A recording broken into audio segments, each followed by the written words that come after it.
Hello everyone, this is Priya Mishra और बहुत बहुत स्वागत है आप सभी का हमारे चैनल JR ट्यूटोरियल्स पे। तो कैसे हो बच्चों, मजे में हो? अच्छी तरह से स्टडीज चल रही होगी आप लोगों की। चलो स्टार्ट करते हैं। हमारा जो पिछला चैप्टर है जिसे हम बहुत टाइम से कवर कर रहे हैं उसका है आज ये चौथा लेक्चर, जो कि है हमारा 8th चैप्टर ज्योग्राफी का नेचुरल रिसोर्सेस।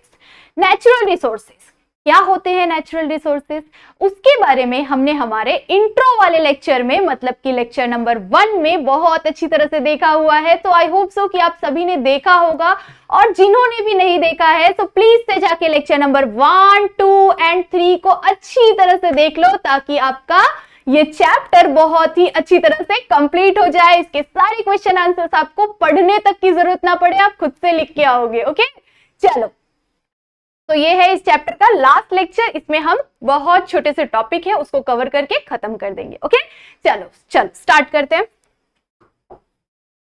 अब बहुत सारे नेचुरल रिसोर्सेज के बारे में हमने देखा है पिछले लेक्चर्स में कि क्या क्या कौन कौन से नेचुरल रिसोर्सेज हैं, जैसे कि वाटर था, एयर था, उसके बाद क्या था, पेड़ पौधे थे, है कि नहीं। नेचर से भी हमें बहुत सारा रिसोर्स मिलता है, सन था, वाटर, कितनी सारी चीजें हमने देखी हुई है कि कौन कौन से हमारे पास नेचुरल रिसोर्सेस है, हमें उनसे क्या क्या चीजें मिलती है।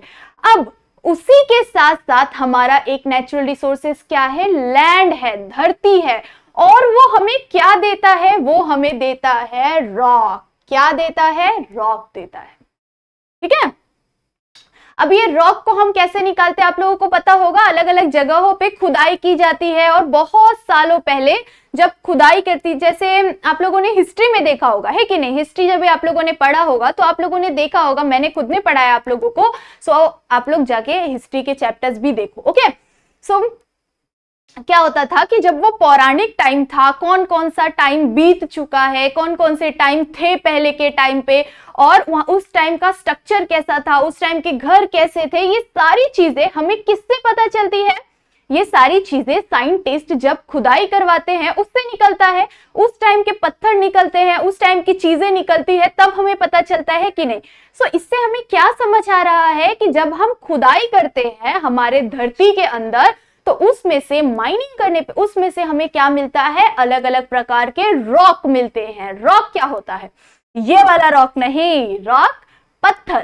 ठीक है, उसमें से हमें क्या मिलता है? अलग अलग प्रकार के पत्थर मिलते हैं। अब ये पत्थर भी अलग अलग प्रकार के होते हैं। ऐसे नहीं है कि सारे पत्थर एक समान होते हैं, नहीं, ऐसा बिल्कुल नहीं होता। आप जाओगे ना, अभी तो आप बहुत छोटे हो, आप अगर जब बड़े हो जाओगे तो अलग अलग जगहों पे जाओगे ना, तो आपको अलग अलग तरह के पत्थर मिलेंगे। जैसे मिट्टी अलग अलग तरह के मिलते हैं, उसी तरह से पत्थर भी अलग अलग तरह के मिलते हैं, जिसे हमने रॉक वाले चैप्टर में कंप्लीट किया हुआ है। रॉक एंड रॉक के टाइप वाले चैप्टर में कंप्लीट किया हुआ है। सो प्लीज से देख लेना, उससे आप लोगों का नॉलेज थोड़ा और बिल्ड हो जाएगा। ओके चल, सो रॉक में भी क्या होता है? रॉक में क्या पाया जाता है? अलग अलग टाइप के मिनरल्स पाए जाते हैं। ठीक है, अब ये सारी चीजें हमें पता चलने वाली है हमारे इस टॉपिक में। ओके सो रॉक लोडेड इन, जो माइनिंग होता है उसमें से रॉक मिलते हैं हमें। ठीक है, ये चीज तो मैंने आप लोगों को बता दी है। अब देखते हैं, rock is mixture of minerals. Rock क्या होता है? मिनरल्स का मिक्सचर होता है। ठीक है,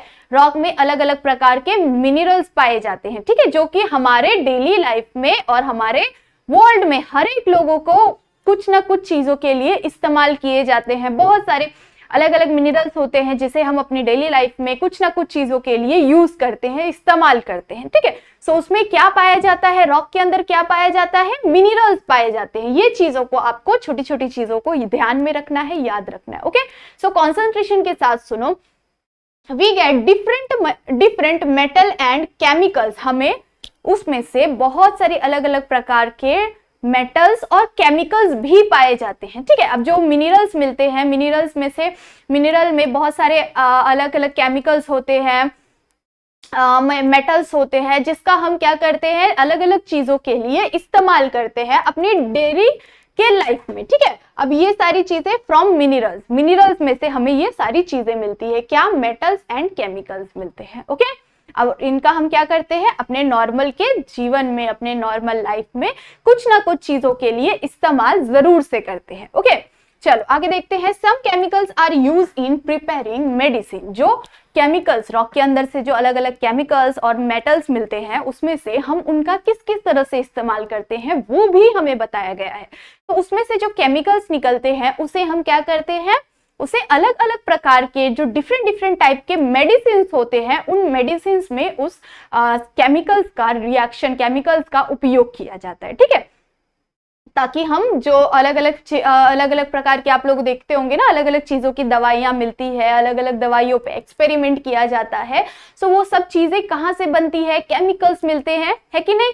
सो केमिकल्स मिलेंगे तो ही वो सारे एक्सपेरिमेंट्स होंगे। तो उन केमिकल्स का किस तरह से इस्तेमाल किया जाता है, मेडिसिन में भी इस्तेमाल किया जाता है। ठीक है, उसके बाद minerals are classified as a metallic and non metallic. जो मिनरल्स होते हैं वो क्लासिफाई हो जाते हैं किसमें, मेटालिक एंड नॉन मेटालिक में। ठीक है, अब वो मेटालिक का हम मेटालिक हमें कौन सी चीजें प्रोवाइड करता है, हम उसका कैसे यूज करते हैं, उसी के साथ साथ नॉन मेटालिक का हम किस तरह से इस्तेमाल करते हैं, वो हमारी किन चीजों के लिए इस्तेमाल होता है, वो चीजें भी यहाँ पे दी हुई है। जैसे कि metallic are use for obtain different metals, वो डिफरेंट प्रकार के मेटल्स बनाने के लिए इस्तेमाल होते हैं। ठीक है, किसका, मिनरल्स का। ओके, मिनरल्स का अलग अलग प्रकार के मेटल्स में यूज होता है। जैसे कि आयरन, जो हमें क्या प्रोवाइड करता है, आयरन प्रोवाइड करता है, बॉक्साइट प्रोवाइड करता है।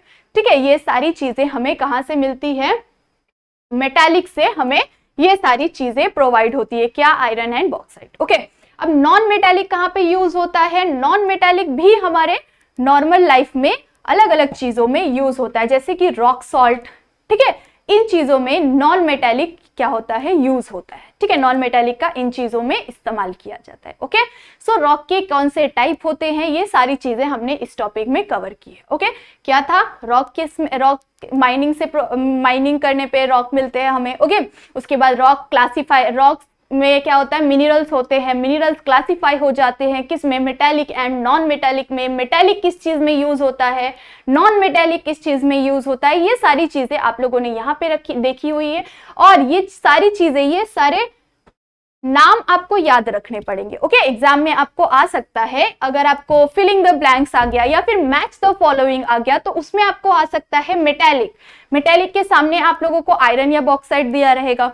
ठीक है, सो क्या करना है, आपको अच्छी तरह से ध्यान में रखना है कि मेटालिक से क्या मिलता है और नॉन मेटालिक से क्या मिलता है, किस चीज में यूज होता है। ओके, चलो आगे बढ़ते हैं। अब लैंड में से हमें क्या क्या मिलता है, ये सारी चीजें तो हमने देख ली, बट ये सारी चीजें देखते देखते क्या समझ में आ रहा है कि जो लैंड है वो ऐसा नेचुरल रिसोर्स है जो हमें हमारी लाइफ के लिए बहुत ही ज्यादा इंपॉर्टेंट है कि नहीं। हमारे लैंड से सिर्फ और सिर्फ एक फिशिंग छोड़ के आपको बाकी सारी चीजें आपके लैंड से ही मिलती है कि नहीं। हम लोग को एयर कहाँ से मिलता है, पेड़ से मिलता है, बट पेड़ कहाँ पे उग सकता है, पानी में उग सकता है क्या, नहीं उग सकता। पानी में जो कुछ अलग प्रकार के होते हैं वही कुछ गिने चुने ही पौधे निकल सकते हैं। आप लोगों को किस में से मिल सकता है, जो भी एयर जो रहता है किसमें से, पेड़ से मिलेगा, बट पेड़ किस में उगता है, लैंड पे उगता है। सो लैंड उस चीज के लिए भी इस्तेमाल होता है, हमारे फूड के लिए इस्तेमाल होता है, हमारी डेली लाइफ की अलग अलग चीजों के लिए इस्तेमाल होता है।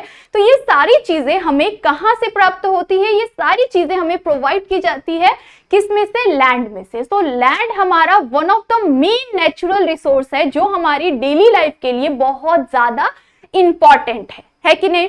सो ये सारी चीजें हमने देखी हुई है, हमारे पिछले जितने भी लेक्चर्स है उसमें सब में हमें देखा हुआ है कि हमें कौन कौन सी चीजें मिलती है। अब वो जितनी भी चीजें मिलती है वो सारी चीजें हमें किसकी वजह से मिलती है, लैंड की वजह से मिलती है। ठीक है, चलो तो लैंड के बारे में भी देख लेते हैं। एक्सेप्ट फिशिंग, जो फिशिंग होता है मच्छी मारने का व्यवसाय, उसके अलावा बाकी सारी चीजों में किसका यूज होता है, लैंड का ही यूज होता है। लैंड से ही हमें बाकी सारी चीजें मिलती है। ओके, ऑल लिविंग थिंग्स, जो सारी लिविंग थिंग्स है वो बॉर्न भी लैंड पे होता है, जन्म भी लैंड पे लेता है, ग्रो भी लैंड पे होता है। मतलब उसकी जीवन जो चलती है वो ग्रो जो होता है, बड़ा होता है। जैसे देखो कौन कौन से लिविंग थिंग्स है, हम लिविंग थिंग है कि नहीं, पेड़ पौधे लिविंग है, एनिमल्स है, बर्ड्स है, ये सब हमारे लैंड पे ही आते हैं, हमारे लैंड पे ही ग्रो होते हैं, बड़े होते हैं। ठीक है, पानी में जाके कोई बड़ा होता है क्या, फिश को छोड़ के हो सकता है, नहीं हो सकता, ठीक है। सो लैंड पे ही हम बॉर्न भी होते हैं, लैंड पे ही हम ग्रो भी होते हैं, लैंड पे ही हम जीते भी हैं, लैंड पे ही हम मरते भी हैं, है कि नहीं। लैंड पे ही हम, धरती पे ही जीते हैं, मरते हैं, बॉर्न होते हैं, है कि नहीं। सरवाइव करते हैं, अपने नॉर्मल जीवन में सरवाइव करते हैं, ये सभी चीजें हम कहाँ पे करते हैं, हमारे लैंड पे करते हैं। ओके, सो लैंड इसी के लिए कितना ज्यादा यूजफुल है, कितना ज्यादा बेनिफिशियल है हमारे लिए, ठीक है। चलो आगे देखते हैं। Land using it for construction, land का हम इस्तेमाल करते हैं, ये सारी चीजें प्रोवाइड होने के साथ साथ हम लैंड का और किन किन चीजों में इस्तेमाल करते हैं, जैसे कि कंस्ट्रक्शन के लिए, ट्रेड के लिए इस्तेमाल करते हैं, ठीक है। और भी कुछ बहुत अलग अलग चीजें हैं जिसके लिए हम लैंड का इस्तेमाल करते हैं, अपने नॉर्मल व्यवसाय को जीने के लिए, चलाने के लिए, रहने के लिए, अलग अलग प्रकार के टावर्स बनाने के लिए, बहुत सारी बिल्डिंग्स बनाने के लिए, अलग अलग प्रकार के छोटे बड़े घर बनाने के लिए, हर एक चीज के लिए हम लैंड का ही इस्तेमाल करते हैं, उसकी ही मिट्टी लेते हैं, उसी पे हम बनाते हैं, है कि नहीं। सो ये सारी चीजों के लिए हमारा लैंड कितना ज्यादा इंपॉर्टेंट है, कितना ज्यादा हमें कितनी सारी चीजें प्रोवाइड करता है। ओके, तो डिपेंडिंग ऑन अ कैरेक्टरिस्टिक, जैसे कि फिजियोग्राफी, ठीक है, फिजियोग्राफी, सॉइल, क्लाइमेट, मिनरल्स, जो बहुत सारी ऐसी चीजें हैं जो कि हमें कहाँ से प्राप्त होती है, हमारे लैंड पे से मिलती है। हमारा लैंड ये सारी चीजें कंटेन करता है, ये सारी कैरेक्टरिस्टिक्स उसके अंदर होती है, हमारे लैंड के अंदर होती है। उसके साथ साथ आप लोगों को पता है हमारे धरती पे बहुत ज्यादा प्रमाण पे वाटर है, और लैंड कितना अमाउंट में सिर्फ लैंड है, लैंड हमारे पास सिर्फ और सिर्फ 29.20% ही धरती है हमारे अर्थ पे, ठीक है। हमारे पूरे अर्थ पे सिर्फ और सिर्फ 29.20% ही लैंड है। ओके, उसके अलावा सारा कुछ क्या है, वाटर है। लैंड हमें वाटर भी प्रोवाइड करता है। जब भी आप देखते होंगे किसी जगह पे अगर मोटर वगैरह गाड़ते हैं, है कि नहीं, सो मोटर वगैरह लगाने के लिए भी किसका इस्तेमाल किया जाता है, बहुत अंदर तक लैंड की खुदाई की जाती है और उसमें से ही पानी निकलता है, ठीक है। वही पानी हमारे मोटर में से हमारे घर में नलों में प्रोवाइड की जाती है। सो लैंड हमें वाटर भी प्रोवाइड करता है, लैंड हमें हर एक चीज प्रोवाइड करता है, इसीलिए लैंड क्या है, बहुत ज्यादा बेनिफिशियल है, one of the main natural resource है जो कि हमारे डेली लाइफ में उनसे ही मिलने वाली अलग अलग चीजों का इस्तेमाल करते हैं और सरवाइव करते हैं, ठीक है। सो इस नेचुरल रिसोर्स चैप्टर में आप लोगों को ये सारी चीजें बताई हुई है कि हम कौन कौन से नेचुरल रिसोर्सेस का इस्तेमाल करते हैं, किन किन चीजों के लिए इस्तेमाल करते हैं। तो आई होप सो कि आप लोगों ने सारे लेक्चर्स देखे होंगे, और आज ये हमारे इस चैप्टर का 4th लेक्चर एंड हो रहा है, और इसके नेक्स्ट लेक्चर में एक और इंटरेस्टिंग चैप्टर के साथ नई शुरुआत करेंगे, नए चैप्टर के साथ। ओके, आई होप सो कि आप लोगों को समझा होगा, और अगर समझा तो क्या करना है, वीडियो को लाइक जरूर से करना है, सब्सक्राइब जरूर से करना है, और अपने सारे फ्रेंड से शेयर भी जरूर से करना है। चलो तब तक के लिए बाय बाय, मिलते हैं नेक्स्ट लेक्चर में।